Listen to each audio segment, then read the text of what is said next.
Okay, my name's Zakashi, guys, and in this video here we're going to be doing another tier list. Yes, another tier list, because I read your comments and the most popular comment that was being raised in that video was about Beast Gohan. So because I've seen you guys' comments, we gotta talk about Beast Gohan, but in this video we will be doing not a meta tier list but an individual value tier list. From what I noticed in the comment section, a lot of people were saying that the tier list is immediately invalid simply because Beast Gohan didn't make the top 10, but I think a lot of people don't actually grasp what a meta tier list entails. The meta refers to strategy, so it's not just about what units can cook on an individual basis, but how you form your teams and the elements that go around it. A commonly accepted strategy would be to actually build a team that has a revival unit or an endurance unit. Some popular units such as Ultra Super Saiyan 2 Gohan, Pycon, those units have revival or endurance to give you that second option of surviving on the battlefield. Even though Beast Gohan has a lot of individual value, he's not necessarily the first option on any of his teams except Hybrid Saiyans, and even on Hybrid Saiyans, that team isn't especially popular right now. We can look at movies. Bare options would be Gogeta Blue, we got Pycon, and of course we've also got Golden Frieza. On Saiyans, we've got all units that wouldn't include Beast Gohan, so I'm not going to go into it. On Son Family, Ultra Super Saiyan 2 Gohan, then of course the two fusions, Gogeta, VEGITO. Powerful opponents are not going to include Beast. Frieza Force is not going to include Beast. So you can see on all of the teams except Hybrid Saiyans,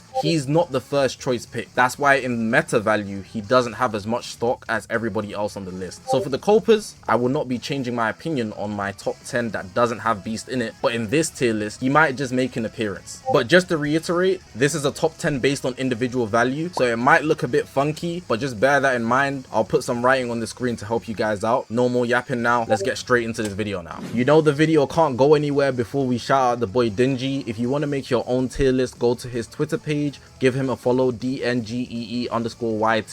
The tier list is here if you want to make your own, but I'm going to be making one in this video. Like I said, individual value.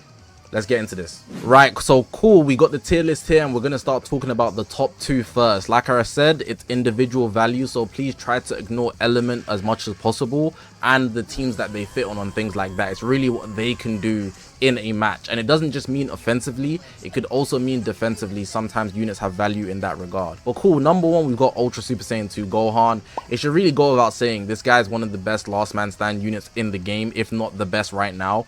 He also has the explosive green, just adds icing on the cake, and you can't strike him. It's really annoying to get past. Even the newer units like Gogeta Blue and VEGITO Blue, Super VEGITO, sorry, they're really good as well, don't get it twisted. But they can't consistently just keep up with Ultra Super Saiyan 2 Gohan. You're going to see once the boost falls off for those new units, Ultra Gohan is an absolute rat. He's so annoying to deal with. 2 ultimates, he gets his Vanish Restore last stand. Boy, the kit is just stupid. It's really stupid to deal with in general. He does a lot of damage as well, and his blue card count, I didn't even touch on that. Just having the blue card count is excessive. That's greedy. That's greedy, but I feel like necessarily, like, there shouldn't really be a debate on this. You might want to debate Ultra Golden Frieza. Now, he's second on this list, and the reason he's second on this list is because he has consistent Vanish Restore and long combos, and in that same sense that he gets the Vanish Restore, he's also going to get Cover Null. That allows him to just steam train through anybody. And let's say you do get the best of him and you do take him out, you know, you are able to actually get away his first life. Oh yeah, the first life. He has the comeback ability and he's going to punish you for doing damage to him. So he punishes you for punishing him. That is crazy. Going to do a bit of damage, go type neutral. I believe he deletes all your cards as well. It locks your main for a bit, or at least your Rise and Rush, which is crazy. But then he gets the second life and he's able to continuously charge forward. And then when last stand, his green card pretty much restores his Vanish gauge all the way. So from that point, I think these two, when it comes to being a unit that can really hold their own, but also do stuff on the opposite end, it's super dope. I might be off there about the ceiling rush, but like, you get what I'm saying when he punishes you after actually, you punishing him. If you get away that comeback ability, he's going to take your health. Even if you're yellow, because he goes type neutral, that's annoying. So yeah, I feel these two are just very easy, like top 1, top 2 in terms of their individual value. They're still very consistently run units to this day, especially Ultra Gohan, who pairs very well. I know we're not talking about teams, but like just in general, he pairs very well with the new units. So for him himself, his kit is absolutely undeniable. Having that free combo starter of an explosive green makes him safe. Alright, so we got the next two here. We've got Ultra UI Goku and the new Super Vegito. I think these two are very safe picks as well, but let's talk about Ultra UI Goku. I think he's one of the safest units to run. He's also an absolute rat because he literally stops you from trying to save yourself.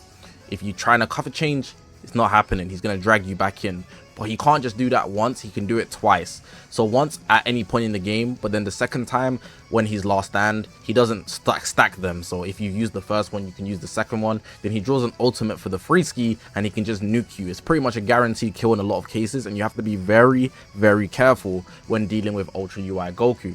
For that alone, I think he deserves third place, but let's go even further into him. He's able to spawn a green and an ultimate off of his main. He also gets endurance nullification off of his main. His green card draws him a blast card. His green card gives him cover no. He's able to dodge consistently. He can also dodge out of a combo, which is crazy. Type neutral ultimate, which I didn't talk about, but dodging out of a combo is nuts. It's actually nuts. Like, imagine you're trying to hit a strike card and he just backflips out. Come on, bro. I was mid combo. Like, let me land. Let me finish. I think all of those factors are just super safe in general, just making one of the most dangerous kits ever. And on top of that, on the defensive end, if you hit him with an ultimate, he's going to take your vanish, he's going to increase his health, and that's just super safe. You can't go wrong with Ultra UI's kit. He's super safe to use. People love using him for good reason. He pretty much guarantees you a free kill. For all those reasons, he deserves the top 3, let's be real. But then number 4, another unit that's an absolute rat, the new Super Vegito. Now, a lot of people have been debating the Gogeta Vegito, right? But in individual value, I think it's not even an argument. Vegito is definitely better than Gogeta. The Rise and Rush mechanic itself is pretty much a free kill. Even if you lose, if you don't know what it is, even if you lose the Rise and Rush guess, he cancels that out and says, nah, I'd win. And then he's going to instant transmission behind you and pretty much do supreme damage. In most cases, that's going to kill. Also, he gets the endurance nullification, which can be cancelled. But if you're rushing units, for example, Ultra Super Saiyan 2 Gohan, Ultra Super Saiyan 2 Gohan does not cancel any of the buffs if you rush him. So Vegito can get that free kill if he gets picked. It's only even if he gets picked. If he doesn't get picked, it's just going to be a normal Rise and Rush, which is crazy in itself. So he cooks in that regard. But let's look at him pre-transformation. His tag switch is way faster than Gogeta's, so I'm comparing them because they release at the same time. His tag switch is super fast. Press a green card, fills 100%, tag switch. Press another green card, fills 100%, tag switch. Easy tag switch abilities, which is nice. And then obviously when he transforms, he's going to get the full health as well. He can get a damage bust from when his allies get hit, which is good for him in general. Overall, Vegito is just safe, spawning a blue card as well. Easy cover null from the green card. Just super safe option to go right after UUI. Obviously, from what I explained, it's definitely not better than UUI, but the Rising Rush does make it close in my opinion. I think a lot of people will agree with that. So yeah, icing on the cake, someone just mentioned the Revive Disruption.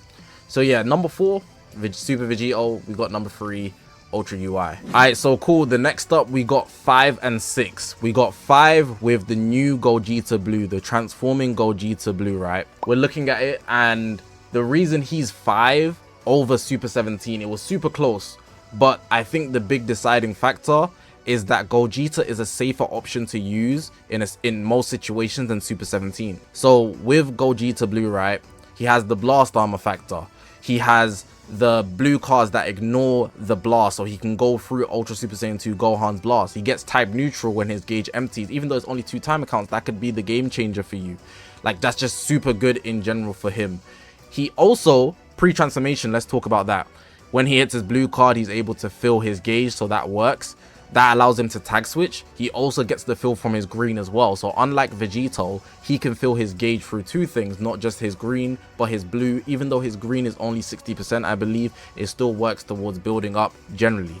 Now, let's talk about the big guns about Gogeta. You know, when he's pressing his strikes, if he combos it, he'll be able to avoid people that counter. So for example, Ultra Super Saiyan 2 Gohan, that counter is not going to activate. It's just not going to activate. He's going to ignore it and do damage, which is obviously dope. Just generally speaking, you can avoid UI as well. So in general, Gogeta can get you good results in the same way Super 17 does, but it's just a safer route to pick. And then the icing on the cake, when he presses his main ability, he's going to get a blue card, and then he's also going to get his vanish to 100%, which is safe as hell. You know what you're getting every single time with Gogeta, and if you use him, you can get out of a situation pretty neat. But then Super 17 at 6, right?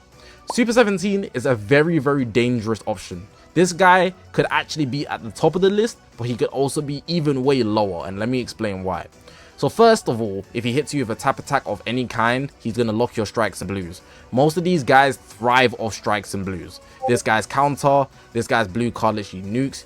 UI Goku's blue card, I guess it's the weakest out of these lot, but these two do their LF from blues. So him doing that is obviously going to stop you. Let's go further. He also locks strikes. Out of all these units here, 3 out of 5 of them are melee based, so that's also going to stop them there. Now let's go further. If you do land a green card, that's pretty much a guaranteed kill. You're going type neutral, and all of these guys are going to take insane blast damage. But let's go even a step further. Out of all of these units here, he has the most consistently filling gauge, probably in the game. His gauge is literally like a car's wheel. It just spins round and round, bro. Coming like chains blinging. It's just going round and round, drawing cards, cover no, drawing cards, cover no, damage. It's everything you can really ask on the offensive end. But the problem is, he isn't a safe pick. He can get melted pretty quickly, and he doesn't have blast armor to protect him. So you're playing high risk, high reward in that sense, which is why he has to go under GOGETA. But if you do get his basic perfect scenario, you are cooking at such a disgusting level. That's why Super 17 does deserve stock. He's made it to the 6th place, but it's not a safe enough option for me to raise him higher, and he doesn't have a lot of variety necessarily. It's more so just a formula of tap attack shot or gut punches into blast darts, and if you can't do that offensively, you just hope for the green card on the defensive end, which is obviously dope. Alright, so cool. We got number 7 right here. We got Super Baby 2, but as we've been calling him in the stream, we got Super Gauge 2. This guy owes his whole soul to his gauge. Everything this guy provides in value relies on his gauge. His gauge is literally heaven built on offenses and defenses. This unit here relies on his gauge so hard, it's insane. But his gauge is not difficult to fill because it's built on him taking hits, which is obviously going to get filled. It doesn't take long too. But let's look at what he provides. He has a lock-in if his gauge is full. He's going to take your vanish if you fill his gauge. Upon emptying his gauge, he does damage. It has to be through a blue card, you know? So overall, with the locking your mains, it's also going to be your gauge. Everything you rely on this guy for is in his gauge. But if we're going to look at some things he has outside of his gauge, right? He has blast armor, and I think that's very good when you're dealing with units that you want to survive by themselves. Blast armor is super good. He has the green card counter as well. But some things just get better with his gauge. And I think in general, if you want to optimize him, it relies on his gauge. But if it didn't rely on his gauge too heavy, he'd be a lot higher on the list. But once you get that point filled, and it will fill, it's not something that you have to work for. It's something the enemy works for, you know? With like Super 17, I spoke about him. He's an offensive unit. So if you're not doing damage or you're not pressing cards, you're not going to fill it. Whereas Super Baby 2, for you playing bad, he becomes better. But even when he's not in that state of being hit, he's still super useful because he has blast armor, the green card counter, he can spawn his ultimate. You see what I'm saying?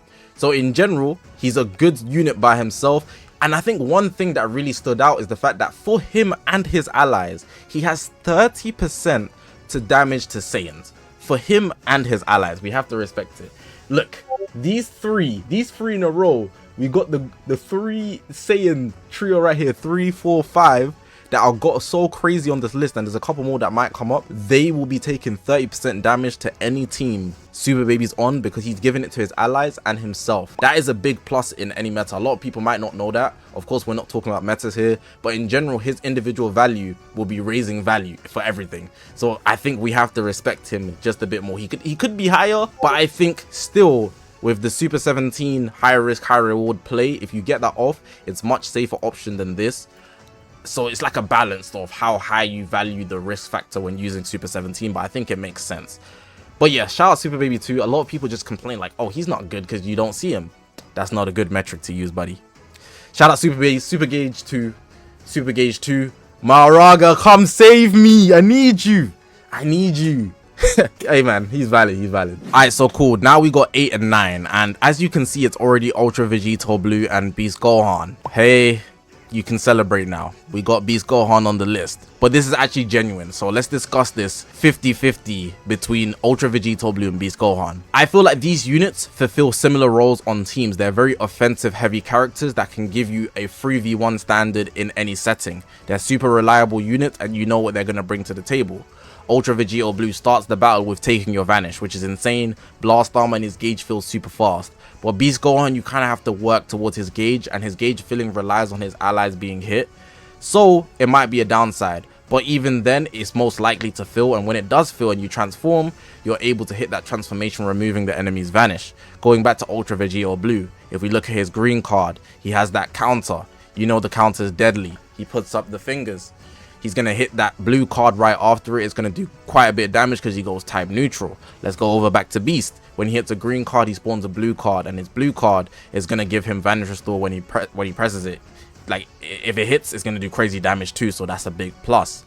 Now, if we look at their main abilities, Ultra Vegito Blues is mainly just spawning his ultimate. But if we go over to Beast, his main makes him transform. The second time, if he's last stand, he's going to take away your rush, I believe, and your main ability for about 10 timer counts.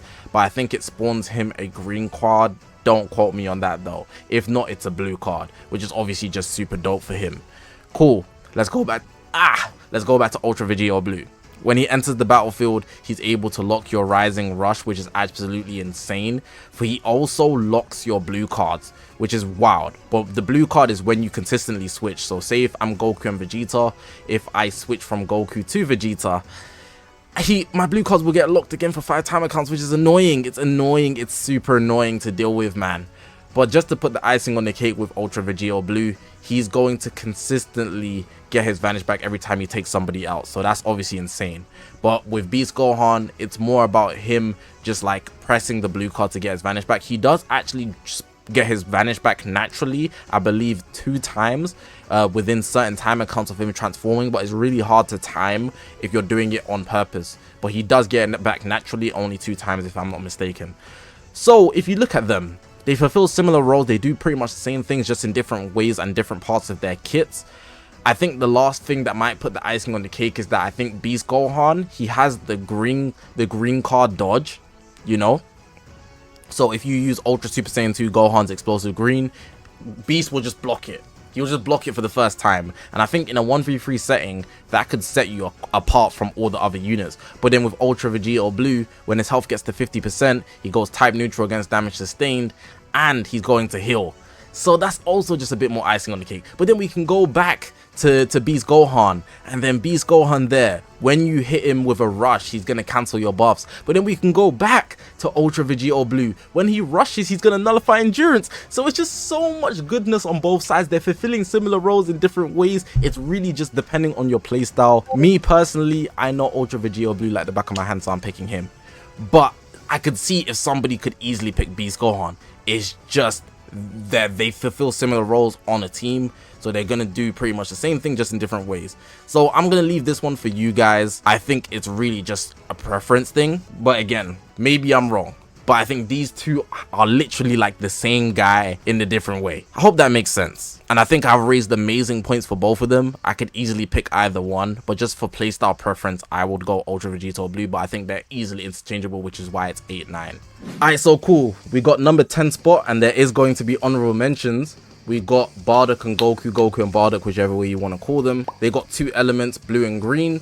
So of course that allows them to be type advantage against multiple people on the list. For example, if they're blue, you're dealing with Beast and Super 17. If they're green, dealing with Vegito over here. That's just super valuable in general.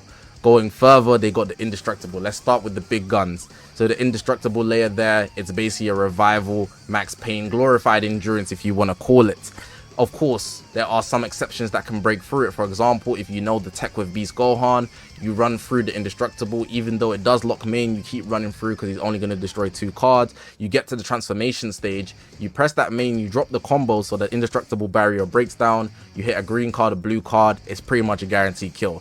Also, if you drop the combo and use Super 17, you lock the strikes and blues. So then even though you've dropped the indestructible, they still can't attack how they would because it's a very melee orientated unit. But besides from those niche scenarios, the indestructible is still something very difficult to break through. In general, they are very annoying to deal with because they have the explosive green as well on both sides. So you're able to do long combos and get cover no in general. So we got a shout out Bardock and Goku for those factors. They might not be the most complicated unit in general, but having blast armor is super nice, having explosive greens is super nice, and the glorified endurance that also of course locks your main, destroys your cards, you know, on 2 of them, but it's still something, you know.